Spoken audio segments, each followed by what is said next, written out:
Hi friends, ఎలా ఉన్నారు? మేమైతే బాగానే ఉన్నాం. ఇదిగో ఈ విధంగా వ్యవసాయంలో అయితే మేము బిజీగా ఉన్నాం. ఈ కాలంలో చూస్తున్నా కదా ఎలాగ ఉన్నాయి. ఇదో నారు తీస్తున్నాము. సోల్ అండి ఇదైతే. ఈ విధంగా నారు తీస్తున్నాం. చూస్తున్నా కదా ఈ విధంగా నారు తీసి ఈ విధంగా కట్టలు కట్టేస్తున్నాం. చూస్తున్నా కదా, చూడండి ఫ్రెండ్స్. ఈ విధంగా కట్టలు కట్టేస్తున్నారు. కట్ట ఒక కుప్ప పెడతారండి. పెట్టిందా చూడండి. ఈ విధంగా అయితే ఆవులు తీసుకెళ్ళి గరువుల్లో ఈ విధంగా మేము దున్నుతాము. దున్నిన తర్వాత ఇది చూడండి, ఈ విధంగా అయితే మేము మొక్కలు వేస్తాం అన్నమాట. ఇది సోలు పంట వేస్తున్నాం. చూడండి, ఈ విధంగా అయితే వేస్తాం మేము. మా గిరిజన ప్రాంతంలో ఈ కాలంలో ముమ్మరంగా సోలు, వరి నాటు అన్నీ జరుగుతున్నాయండి. చాలా బిజీగా ఉంటాము. మేము చదువుకున్నా సరే ఈ విధంగా చూస్తున్నాం కదా, చదువుకున్నామని కాకుండా మన చదువుతో పాటు ఈ విధంగా మనం నారు కూడా వేసుకుంటున్నాము. చూడండి, ఇది ఇక్కడ రాయి ఉంది, పట్టేసింది. ఇక్కడ మన భూములంతా అంత మంచిది కాదు, మట్టితో కూడుకున్నది కాదు, రాళ్ళు రప్పలతో ఉంటాయి. జాగ్రత్తగా మనం దున్నాలి, లేదంటే మన నాగలు ఇరిగిపోతాయండి. అవి అంతా చూసుకొని తిప్పాలి. మన నాగలు తయారు చేయాలంటే చాలా కష్టంగా ఉంటుంది. వెంటనే చేయలేము. దానికి ఒక వారం 2 వారం పట్టేస్తుంది. ఏదైనా చేయాలంటే చెట్లు దొరకాలి, ఆరాలి, చాలా టైం పడుతుందండి. అందుకే మనం దున్నేటప్పుడు రాళ్ళు దప్పలు చూసుకొని చాలా జాగ్రత్త దున్నాలి. చూస్తుంది కదా ఫ్రెండ్స్, ఈ విధంగా అయితే మేము బిజీగా ఉన్నాం. మా ఏరియాలో అయితే ఈ విధంగా దున్నుతాము మొక్కలు వేయడానికి. చూస్తున్నాను కదా, 2 ఆవులు కట్టి ఈ విధంగా చూస్తున్నాం కదా, అలా వేస్తున్నారు. ఇదిగో ఈ విధంగా అయితే మనం వేసుకుంటాము ఈ పంట.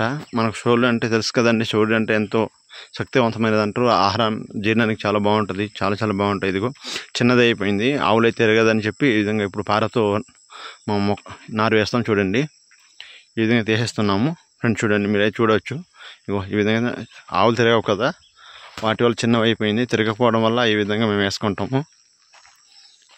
చూస్తున్నారు కదా ఫ్రెండ్స్, ఈ విధంగా మేము వేస్తున్నాము. మీరైతే ఏ విధంగా వేస్తారో తెలియదు, కామెంట్ చెప్పండి. మా ఏరియా అయితే ఈ విధంగా చేస్తాము.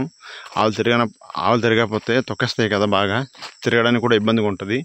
అందువల్ల మేము పారతో కూడా ఈ విధంగా వేసుకుంటున్నాం.